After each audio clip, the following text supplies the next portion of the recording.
Allison, so great to see you. Thank you so much for being a part of this conversation at this critical time in history. So grateful that you carved out a bit of your time just to answer some of my questions as a dad, but also as a coach and a consultant for leaders. I just got a lot of questions around education at this time. So thanks so much for carving out some time to be with us. Great to see you. Yeah, pleasure. Great to be here. Yeah, good. Hey, for those of you that don't know Allison, I want to introduce you guys really quickly.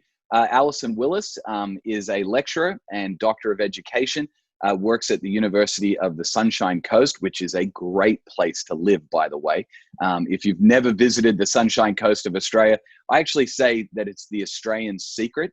The international tourists, they all go to the Gold Coast and they miss out just a couple hours north on this beautiful Sunshine Coast of Australia. Allison is married to Daniel, and you guys have two girls, right? They're high school age? Yeah. So Allison's the founder of Teachers of Australia Project. It's a social media campaign that champions the great work and immense heart of teachers in Australia. And she's currently researching how teachers balance academic performance agendas with student well-being concerns. Allison's career has spanned multiple levels of education, from primary school, for those of you in the Northern Hemisphere, you'd call that elementary school, middle school, secondary education, undergraduate work, and postgraduate courses at university levels. She's also has experience in educational leadership, working with teams of teachers on curriculum, and as a coach in pedagogy.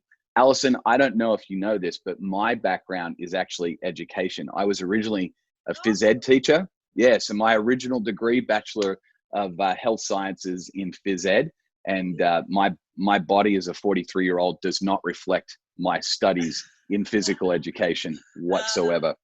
So PE teachers are great communicators, though. So yeah, that's what I've heard. So you also have experience internationally as well. So you've helped to develop programs that have been put in to places like Indonesia, West Papua, Uganda, Vanuatu, and you did a lot of research in northern Uganda around stress and trauma and its impact on education in that conflict zone, and have learned about how children learn and how that impacts both teachers and children's learning when they're under stress and trauma, which is something, quite frankly, we find ourselves facing as an entire planet right now, as we all are facing the pandemic of COVID-19. So I would love it if you would just start off by maybe unpacking some of your findings and learnings around stress and trauma in education for children and teachers, and those learnings, how they might be relevant to what we're facing with COVID-19, if you wouldn't mind. Yeah, for sure. So stress and trauma has the potential to hijack learning. It can, sap resources really quickly. So the resources that you would usually use to make decisions and to focus attention can be hijacked by stress and trauma.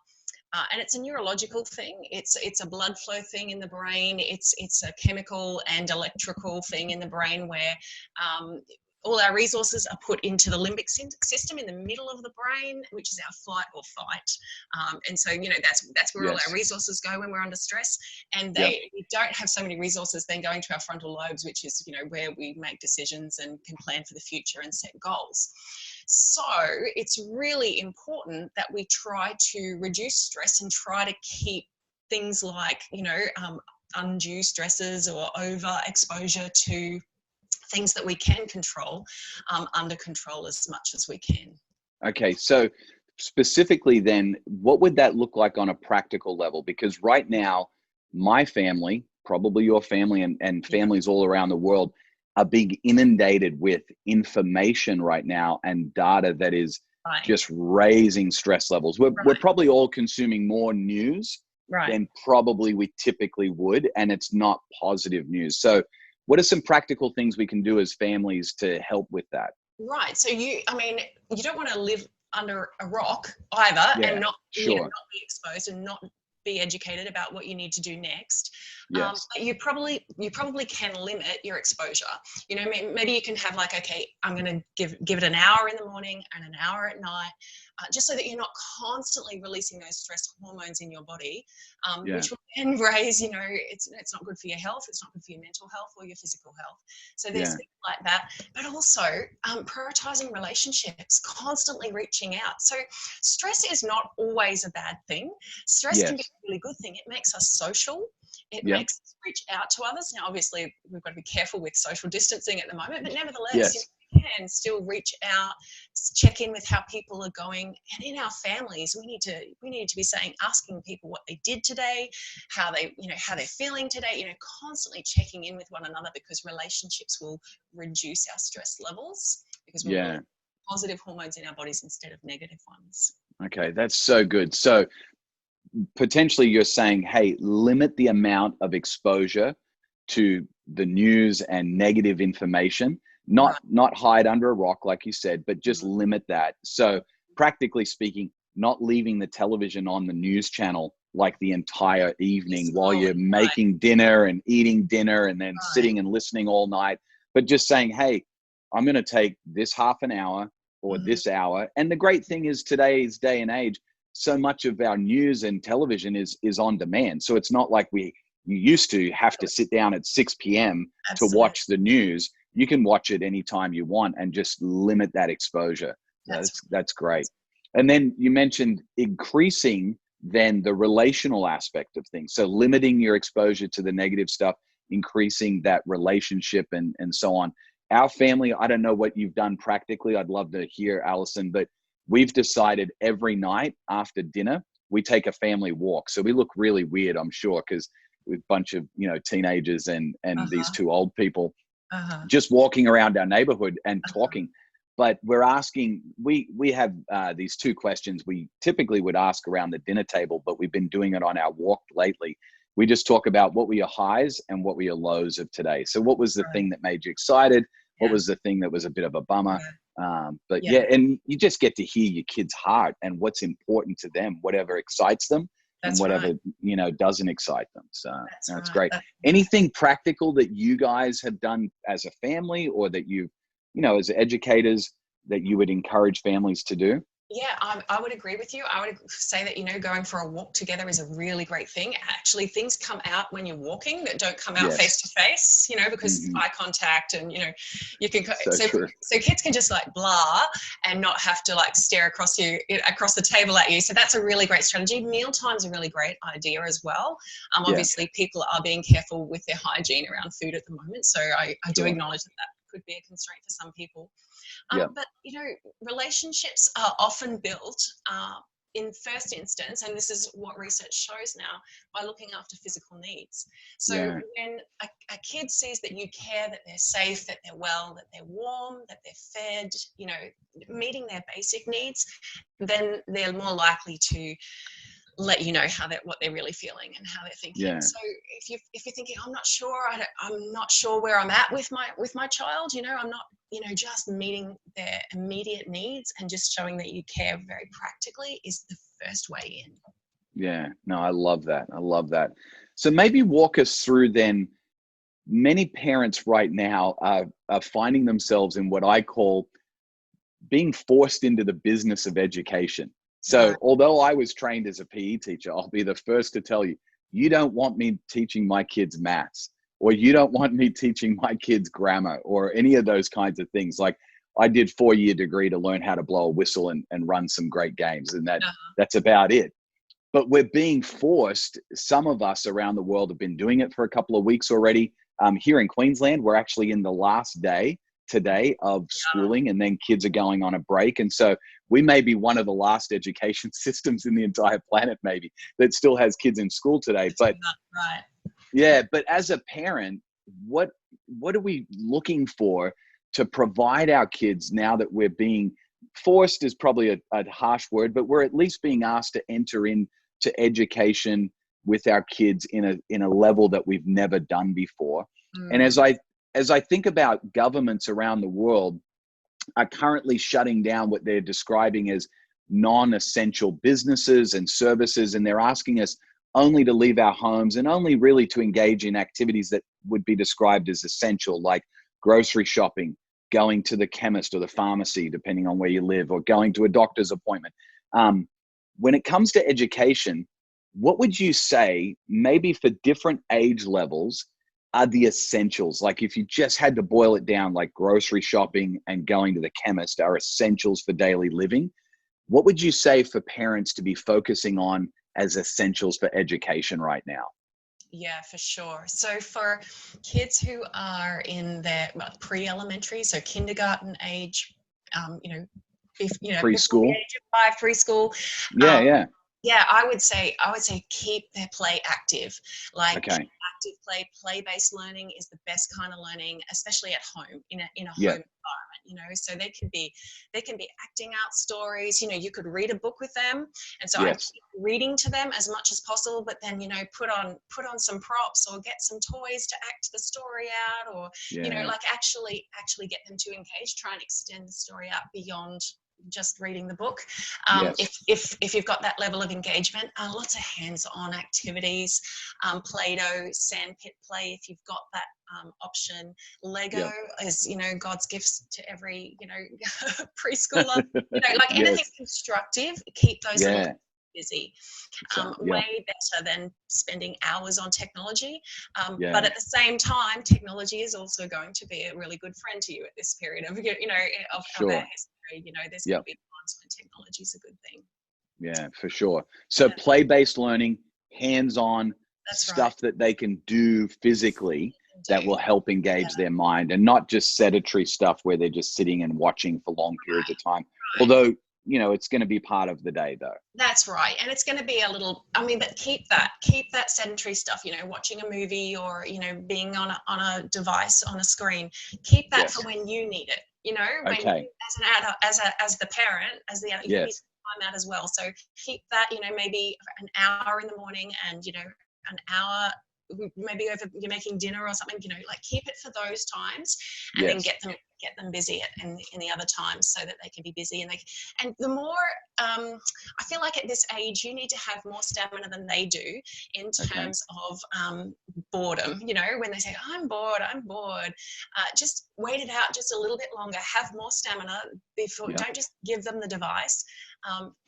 Give it just a little bit longer, and you never know, they might just start. Okay. So Yeah. we have to have more stamina than they do. Yeah. That's a great point. I would have never thought of that, but just stretching it out a little bit longer and waiting a little bit, 10 it minutes, may kick in something else that they get engaged with. they may pick up a toy and start playing. Yeah. Okay. That's a great point. That's really good. I would have never thought of that. So Mm. talk to us about primary school, or what in, some parts of the world they call elementary school age, kind of that kindergarten through year 5 or 6 type of. Right. And even up to probably the beginning of middle school, it's really important that kids in school keep reading and writing and Okay. doing and numeracy, keep doing Yeah. math. So Okay. those are the 3 essential things when it comes to academics. Just keep them going. We traveled with our kids. We traveled around the United States actually Yeah. for 6 months, and Yeah. and we just kept them, all the things we saw and everything we did. We just kept reading. Yes. They had to do some writing most days, and they had to do Yep. some most days. It didn't Yeah. happen every day, but we just kept all those skills up. It is important to keep using those skills, otherwise they can drop off, especially towards adolescence. There's quite a bit of dropping off of skills that goes on in those pubescent years, in those adolescent years, if we don't keep using those skills. So that's really, really important. But I'd keep them out too. Yeah, keep them active, but also carve out time for some daily reading, at least some daily writing, write a story, or maybe summarize what you just read today, or perhaps can you write the guide for the game that you love to play with electronics? Like, can you write a guide on how to play that game? So it engages them in something they're really interested in. I think that's great. Somebody suggested to me, Alison, that basic numeracy, like get kids involved in measuring things for, dinner preparation and cooking and that type of stuff. Any other ideas, simple things around the home that numeracy could be used for? So obviously the kitchen is a really classic place for that to happen. The garden as well. Okay. numeracy, the clock is a really great device, and it's going to be Yes. your friend in this Yeah. season. You know, okay, I just want you to do this for 10 minutes, you know, and Yeah. to learn to read an analog clock and a digital clock. Yeah. Yeah, so there's lots of really great ways just to embed that into everyday practice. Yeah, that's fantastic. So as kids get into more of the teenage years, Yeah. so which is where my kids and your two girls, right, are at.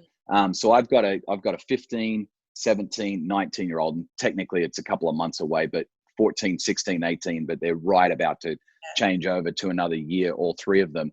What are some things right now, again, if you had to talk about just the essentials to be focusing on, probably you're going to, I don't know, maybe you will leave PE in there. I don't know if phys ed will make it on the list of essentials, but exercise obviously is important. But if you had to say, hey, here are the top 2 or 3 things to be focusing on, like numeracy, reading and writing for those primary elementary age groups, what about for teenagers?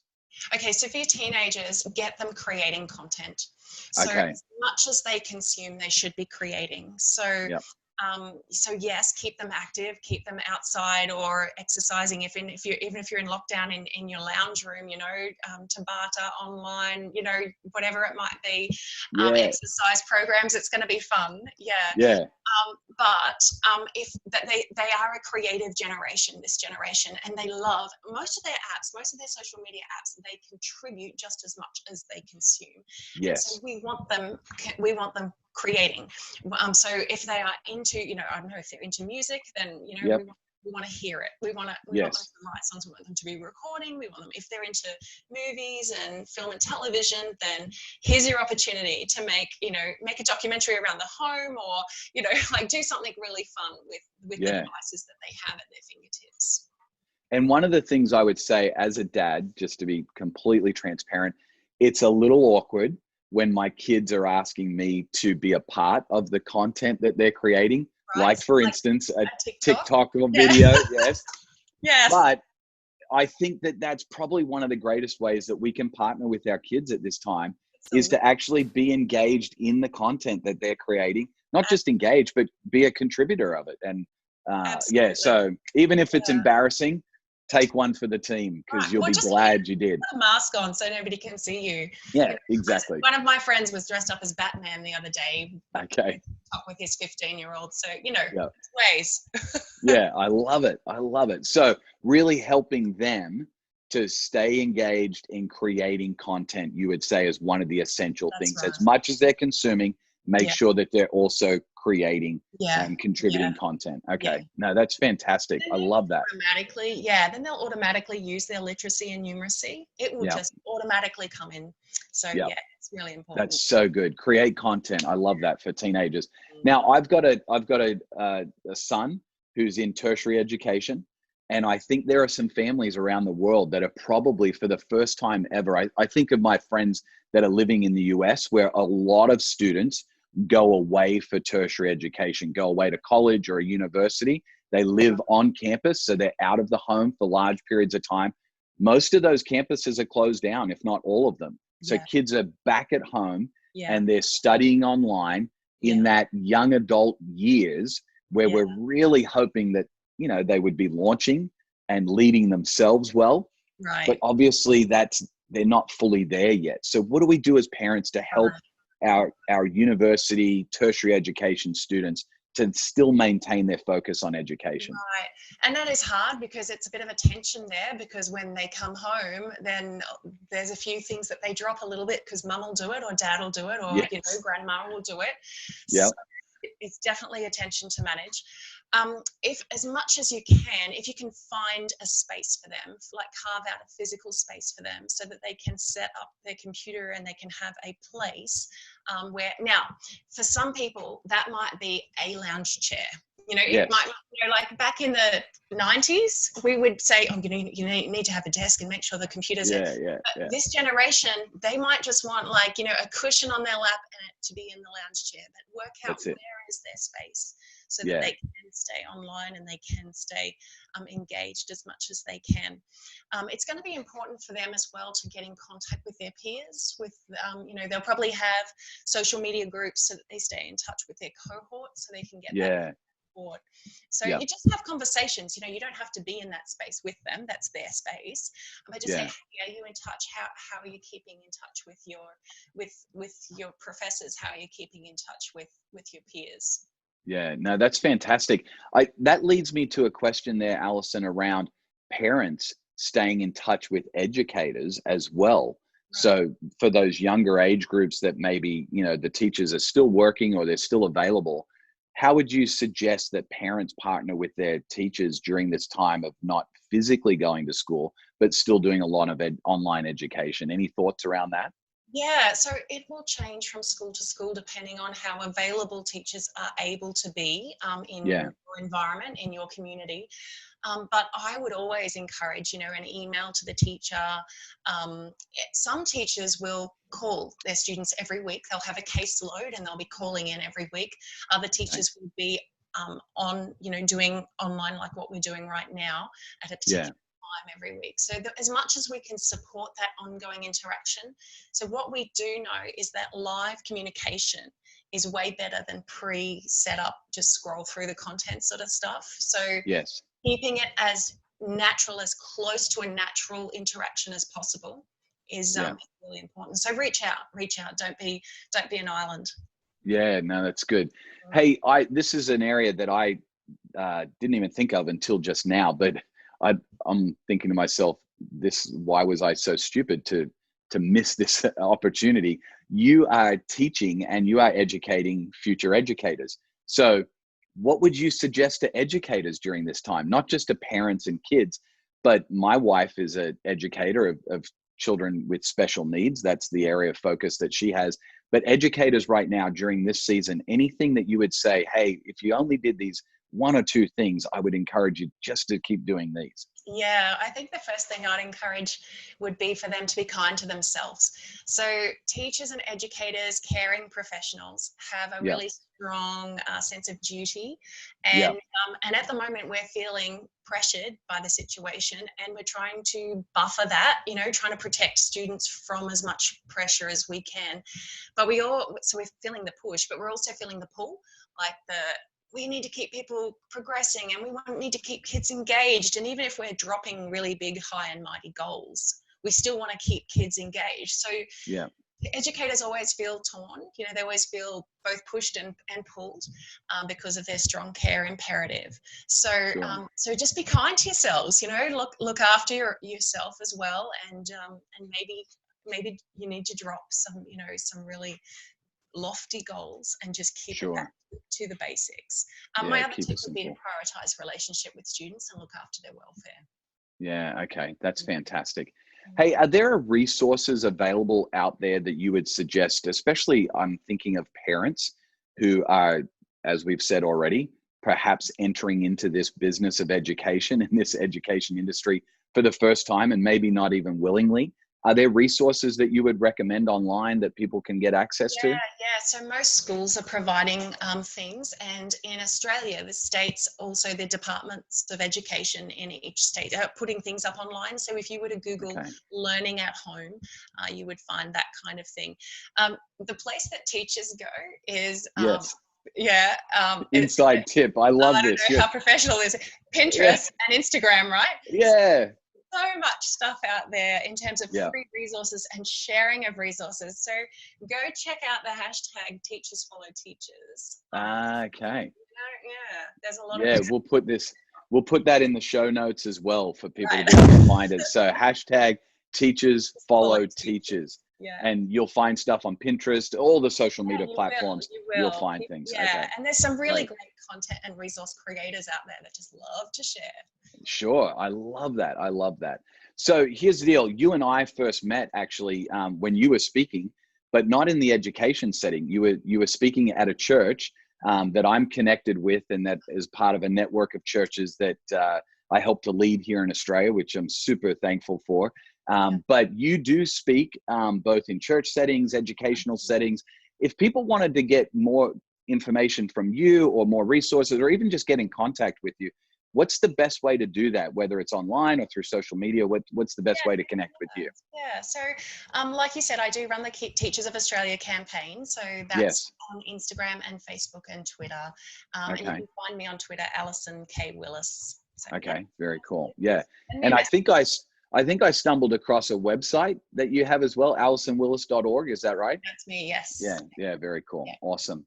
Well, Allison, pleasure chatting with you. Thank you so much for your time today. And man, I learned a bunch of things that I'm going to actually put into practice here in my own home, which I'm super grateful for. And I'm sure many people listening to this or watching this will also be able to take some of these practical things into their homes as well. So thank you so much for your time. And I can't wait to come hang out with you and Daniel when your home is finished being renovated, which is probably crazy right now. Yeah, it's a little crazy. Yeah. Yeah, absolutely. Yeah. Well, thanks again for your time. Enjoy the beautiful weather on the sunny coast. We'll talk soon. Thanks so much, Perko.